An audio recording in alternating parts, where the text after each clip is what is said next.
The Auvergne region in central France. It's remote and rural. Little disturbs the peace and tranquility, unless you live near one of these. And here's the problem. 2 villages in central France, separated by a ridge and 8 wind turbines. The village of Saint-Clément has turbines on its territory, but they're a long way from the town.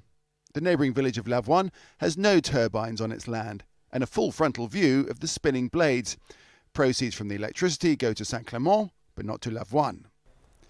Claude Scheffer lives under the ridge. He says on windy days the noise is unbearable. He's had to install triple glazing. Claude says the turbines have split the community. Alors la première chose déjà c'est lorsque ça tourne le bruit. The first thing is the noise, and then there's the cost of soundproofing. And our house has lost a third of its value. And then they destroyed woodland to build them anyway, so that can't be good for carbon emissions. Back in Saint-Clément, where people benefit from the electricity, the turbines are all but out of sight and out of mind.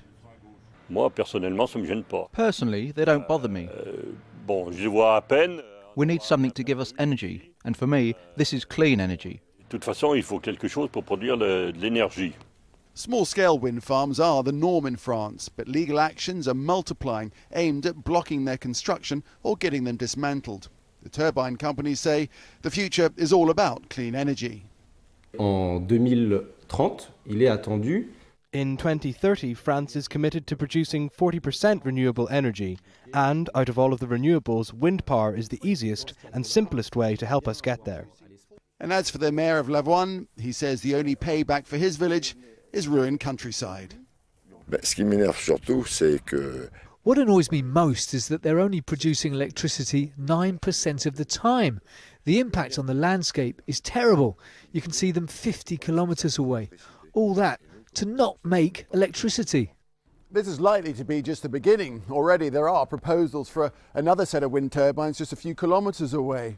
And this kind of dispute will only become more and more commonplace as local authorities and their communities try and find that difficult balance between the need to keep the integrity of the landscape and the local environment intact and the growing requirement for renewable energy. Indeed, wind power provides just 3.5% of French electricity right now, but there are plans to triple wind energy by 2020. It seems this will become a more familiar sight across France, something communities somehow are going to have to reconcile. Nick Clark, Al Jazeera, Auvergne, France.